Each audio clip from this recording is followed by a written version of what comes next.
Okay, so this is the first time I'm trying to move the truck since I replaced the engine. The other engine, actually, let me show you. I found out what happened to the other engine, and it's pretty interesting. But I don't know if you'll be able to see it or not, but the piston is completely disintegrated. All the pieces were down in the oil pan. When I took the oil pan off, this is the carnage that was left.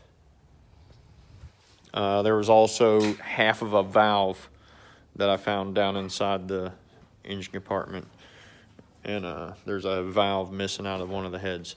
But got a replacement engine.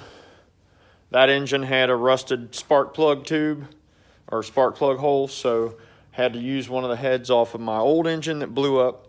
Wound up getting all it taken care of, got the thing running.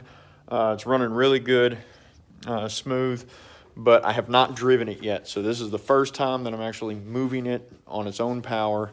The last time I moved it on its own power was when the engine blew up, and I got it out of the shop, and that's as far as it went. So hopefully this one will go a little bit better.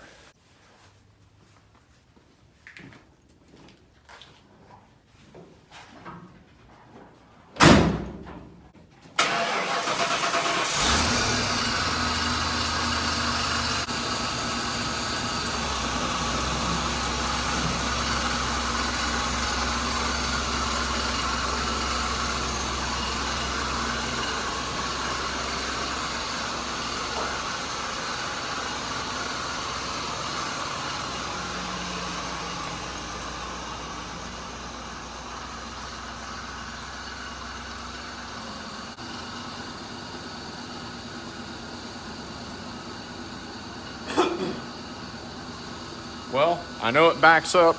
It should pull forward, but it's too dark to try and drive it around the backyard. I don't have the turn signals hooked back up from where I had to take the front end off. But just wanted to share that moment of success of mine with you. I'm pretty excited about it. So I just drove my truck over here from the other house, and it did pretty good. Shifts through all the gears smooth. It's a little bumpy going down the driveway just because of how low it is. The tires are not correct yet, but you can tell it sits pretty low. But I do have a problem. This is why I only drove it to the house and nowhere else. If you look right here, it's rubbing on my wheels. I need to put spacers in here because of how I had to do the chassis swap. But once I get the wheels spaced out, I mean, and there's plenty of room in here to space out a good 2 to 3 inches. So I'm gonna try and put some 2-inch spacers on it, and then once I do that and I put some smaller tires on the front, not smaller diameter, but smaller width, it'll make a huge difference. So, yeah. But she runs and drives down the road. Got her licensed and insured and everything. So been doing a lot of really cool stuff to it. Still got to do the finish the bed, put wood in there.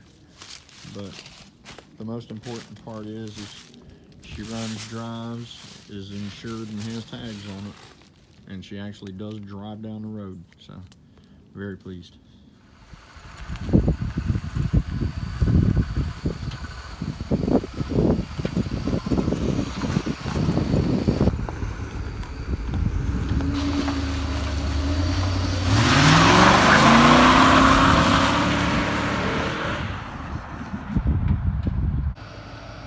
All right, guys, this is my 1950 Ford F1 that is sitting on a 2000 Ford Explorer Eddie Bauer edition chassis and drivetrain. It has the 5.0 liter high output GT40,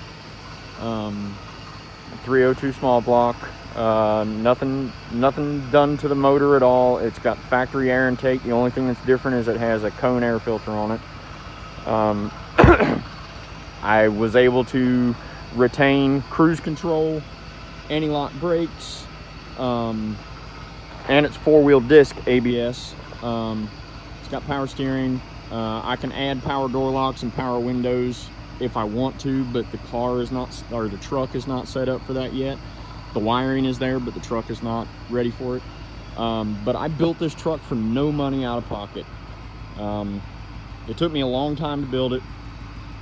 Never really had any drive to jump on it and just work on it non-stop. This project took me about 10 years of piddling with it. Most of that time I didn't even touch the truck because I was waiting on getting clear paperwork for it. So it sat outside and rusted a little bit more than it already had for probably 4 or 5 years before I started actually working on it.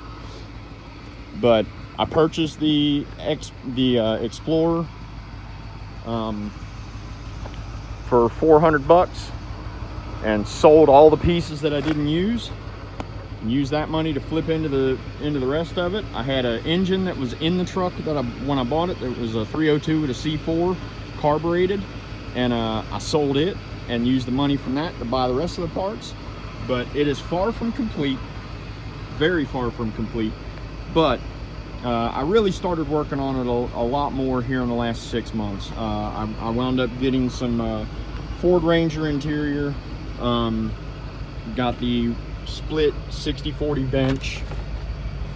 That way I could still have the armrest, and it's not, this truck will never be show quality. That's not my intention. My intention was to build a safe, fun, and fast rat rod for as little money out of pocket as possible.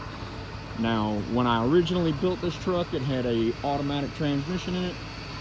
That transmission unfortunately went out last week, and or 2 weeks ago. So last week I spent swapping in a 5-speed manual in here, switching over the pedals and everything. It wasn't too horrible, but the drive shaft needs to be modified, so I can't really drive it a whole lot right now. But put this up so you can see the engine. This is a, like I say, it's an engine out of a 2000 Ford Explorer, Eddie Bauer edition. It's a 5.0 high output, GT40P heads. Haven't done anything to modify the engine at all. The only thing that's different is the air filter. But I do have functional cruise control. There's the cruise control module. I had to mount the ABS down underneath the brake booster. But I do still have power disc brakes all the way around. Still using the factory radiator. I do not have air conditioning yet, but I will. I have to figure out how I'm going to run it because I believe I'm going to have to move the ECU. I tried to mount it like the Explorer was, but I didn't have enough room up here because that's where the bin is. So I mounted it down here, but what I think I'm going to do is I'm going to move it over here to the top of the firewall, and I'm going to use this for an AC box just below the bin tag so that I can have heat and air back into this vehicle. But it's fun to drive. It'll definitely fishtail. But like I say, the drive shaft is vibrating right now. I had to take the yoke off of the automatic transmission drive shaft and the yoke off of the manual transmission drive shaft and swap them because the input or the output shaft on the transmission had a different spline. I'm using the automatic transmission drive shaft because of the length, but the yoke was made different and weighted different, so the drive shaft vibrates because it's not balanced correctly.